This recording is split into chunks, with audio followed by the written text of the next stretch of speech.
J'espère que vous allez bien. Victoire de la France face au Sénégal. Mais j'ai envie de dire quelque chose. Sénégal rec. Sénégal, mes frères, je suis fier de vous. On peut être frustré. C'est clair qu'après une défaite, il y a personne qui se met à rire.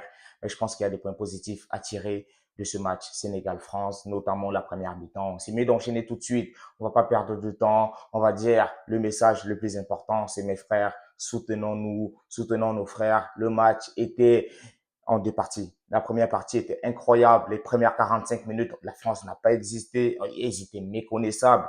Juste entendre ce que disaient les commentateurs français, c'était juste méconnaissable. Mais le Sénégal a très très bien joué. Mais malheureusement, ce but-là qui devait entrer de la part de Ismail Assar ou de Nicolas Jackson, ce but-là, s'il rentre, le match, il est totalement différent. Et malheureusement, c'est ça les grosses compétitions. Et justement, les chocs face aux grandes nations comme la France, si tu ne réussis pas à le faire, on a vu en deuxième période tout simplement ce qui a flanché. Si en termes de rythme, d'intensité, la France a pris un peu le dessus parce que Khalidou Koulibaly était un peu en manque de rythme. Voilà, le milieu de terrain sénégalais, Gana Gueye, Pape Gueye, Lamine Camara, ils étaient un petit peu en baisse de régime en deuxième période et ça a fait en sorte que voilà, la France a réussi à mettre ce but-là sur une excellente passe de Michael Olise. Ça, il faut le dire, la passe de Michael Olise dans l'intervalle comme ça pour Mbappé. Voilà, et Koulibaly est battu au marquage et puis finalement Mbappé en une touche de balle comme ça qu'il fait. Mendy qui fait de bons arrêts, mais malheureusement là, il ne réussit pas à faire cet arrêt-là. Et justement, le 1-0, le Sénégal se met à douter. Et voilà, malheureusement, la France met ces 2-0-là. Mais c'est ça le problème. Le problème, c'est que lorsque tu joues face à des grandes nations, si tu n'es pas efficace, tu manques. Nicolas Jackson, il n'a pas fait un match terrible, mais franchement, tu te dis quand même que voilà, sur la première mi-temps, avec les occasions qu'il y a eu, il y a un poteau quand même qui est touché. Il y a moyen de faire quelque chose. Je me dis quand même, il y a moyen de faire quelque chose. Et franchement, Ismaël Assar, il y a cette frappe-là qu'il met, qui doit rentrer. C'est ça en fait. C'est que quand tu ne cadres pas tes tirs, quand tu ne réussis pas à mettre ce but-là en premier, dans une compétition comme la Coupe du Monde, derrière tu es puni. Et malheureusement pour Ismaël Assar, lorsqu'il est sorti, Paptio, qui tarde aussi à faire un peu de changement, franchement, c'est un petit peu le point négatif, c'est que on voit que voilà, en termes d'énergie, il fait chaud. La France peut faire sortir des joueurs, faire entrer des Cherki, faire entrer des Barcola qui vont venir te mettre du rythme, te fatiguer tes joueurs. Mais peut-être, voilà, Papcho, il a traîné pour faire entrer un autre défenseur, pour faire entrer un Mbaye et finalement même le petit Mbaye qui met ce but-là. Mais franchement, tu sors Ismail Assar, Mbaye, il vient en deux occasions, il est dangereux, il réussit à mettre ce but-là. Mike Maignan qui a la main qui flanche.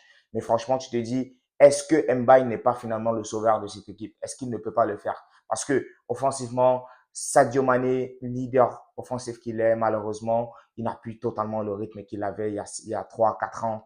Voilà, Sadio Mané n'est plus totalement capable, on va se dire, hein, de manager une défense comme ça pendant 90 minutes.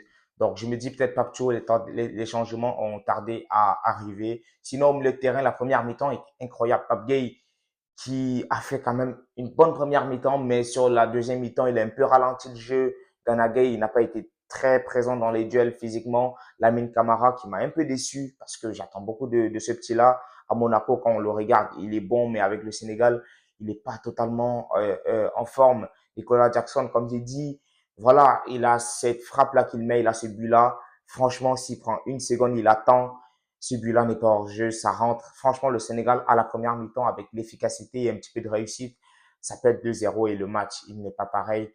Donc, on peut tirer du positif. Le négatif, c'est vraiment que Papcho, il a tardé avec ses changements et peut-être dans le 11 titulaire, Koulibaly n'est peut-être pas en mesure de faire 90 minutes pleines. Et est-ce qu'on ne va pas peut-être demander, voilà, à Papcho pour le match face à la Norvège de jouer ça comme une finale et vraiment de mettre les joueurs les plus efficaces? Peut-être en attaque, on devrait peut-être partir avec Mbaye. Je sais qu'il y a de la pression, on sait qu'il faut manager le petit, mais est-ce qu'en partant avec Mbaye, ce n'est pas peut-être plus pertinent que de partir avec Ismail Assar euh, dans ce sens-là? Et finalement, bon, Crépin Diatta pour moi qui fait un bon match, qui fait un très bon match. Désiré Doué décevant, décevant sur ce match-là, Désiré Doué. Euh, Crépin Diatta en première mi-temps, il fait tout bien. Niakate, je trouve qu'il fait aussi un match solide, mais voilà, malheureusement, Mendy même qui fait de bons arrêts. Il y a deux, trois face à face. La France n'était pas très bonne en première mi-temps, mais ils auraient pu marquer. Il y a ces deux frappes-là de, je crois, ces deux face à face, Olysée et Mbappé, ou c'est peut-être deux fois Mbappé, mais Mendy qui réussit à sortir ça, malheureusement, ça n'a pas suffi. Et le troisième but de Mbappé, il est juste magnifique.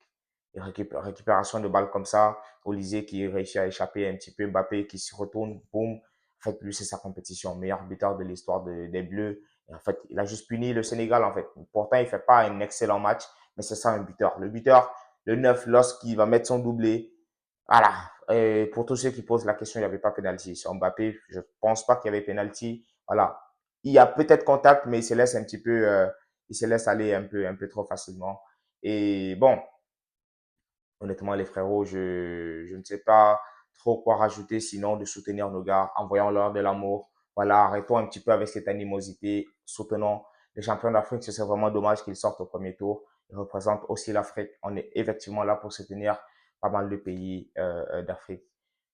Bon, les gars, je suis un peu déçu. Franchement, je n'ai pas cette énergie-là. Je suis un peu déçu parce que la première mi-temps, quand je l'ai vu, j'ai pris confiance, mais quand il n'y a pas eu ce but-là, en deuxième mi-temps, j'ai pris peur. Je me suis dit, ah, la France va punir.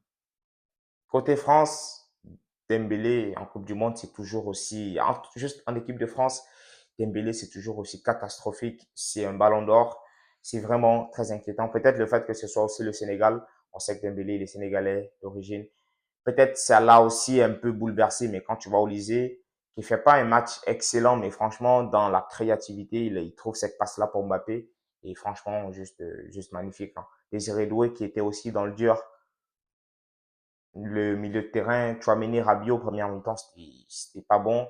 Mais sinon, bon, voilà, en deuxième mi-temps, voilà, ils réussissent à trouver ces passes-là. Et voilà, ils réussissent à gérer. Sinon, en première mi-temps, quand même, il a eu du travail. Dayo Upamecano, il a eu du travail. Il a sacrément eu du travail. Côté France, peut-être Jules Koundé aussi. Il fait pas un match terrible, mais tu vois quand même la différence de latéral entre Koundé et Crépin Diatta. Tu vois que Koundé, il essaye, mais c'est compliqué. Compliqué, mais ouais.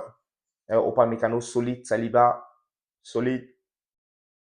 Côté français, si j'étais supporter français, j'allais un petit peu m'inquiéter parce que le petit côté bizarre de cette équipe, c'est le milieu de terrain qui n'est pas assez rassurant et la défense, des fois, qui est un peu qui flanche un peu.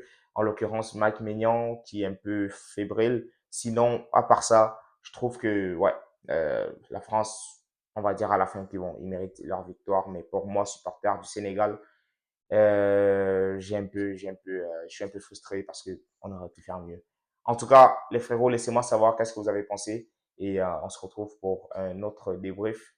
En l'occurrence, le GOAT, Kylian Mbappé, 13 buts en Coupe du Monde. Il en reste 3 pour battre le record, pour égaler le record de Klose. Il peut le faire. Franchement, il est fort. Ah, les gars, c'est pas évident.